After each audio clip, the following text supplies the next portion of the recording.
Passé dans le panel littérature, croisade, identité. Je me suis pris 2 ou 3 semaines un peu à l'avance.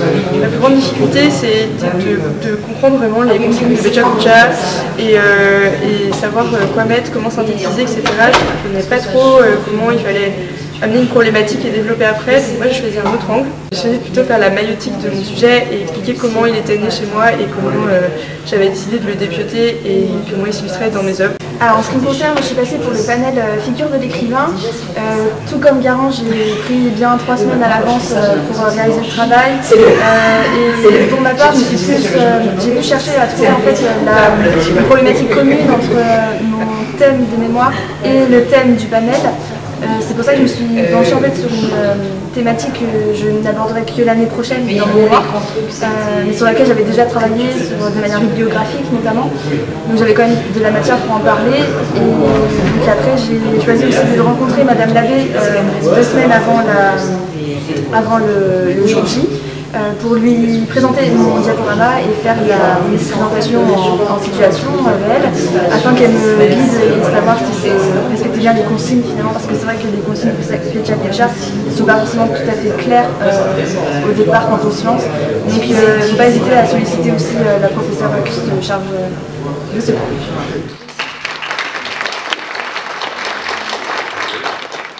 Alors j'étais dans le groupe d'organisation des panels. Ce groupe a tendance à être l'infrastructure même de l'événement parce qu'on a dû recevoir tous les panels de tout le monde avec une petite introduction ainsi qu'une brève description de ce que eux voulaient faire. On a dû tout corriger pour savoir si ça rentrait dans les normes.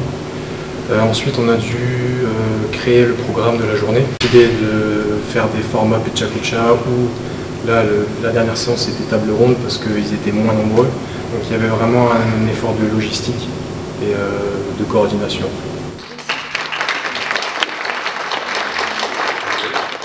On fait partie du groupe communication.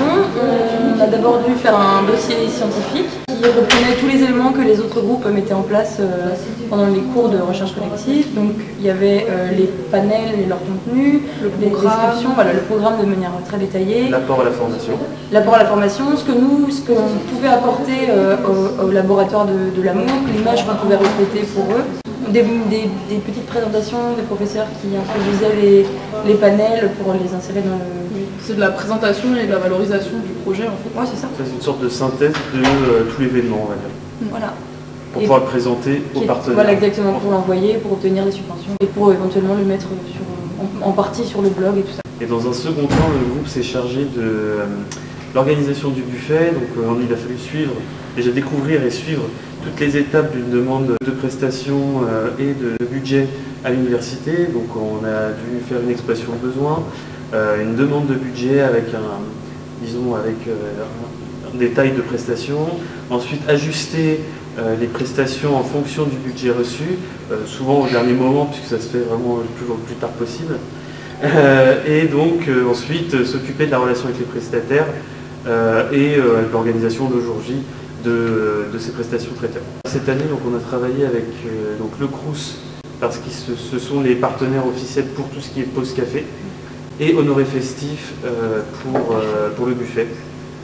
Parce que en fait, c'est eux qui avaient vraiment répondu à notre demande de faire quelque chose en libre service qui ne ressemble pas à un cocktail parce que le cocktail c'est toujours des petites choses très élaborées mais très chères et à l'origine on ne pensait pas avoir du tout le budget pour ça et je pense qu'on a bien fait de faire plutôt quelque chose. Mais là il y avait des salades très froides. Voilà, des salades, quelque chose d'assez divers qui cale un petit peu plus, voilà, plus sympa aussi. Une vraie restauration. Une vraie restauration. Il n'y a pas tant de reste que ça. C'était varié, c'était bien. Voilà. Le conseil qu'on peut donner, c'est l'année prochaine, peut-être commander plus de taboulés. C'est parti en 20 minutes. Et le fromage, c'était une très bonne idée. C'est aussi les contraintes économiques. Enfin, on était obligé de faire une affiche en noir et blanc pour le flyer aussi. Madame Labbé nous a imposé des dimensions, les pixels par exemple, et aussi la mise en page, la typographie surtout. On a eu aussi à diffuser les affiches, le CIDR, l'université de droit, la BU de droit pour l'étudiant, aussi Tertre, un peu dans tous les bâtiments.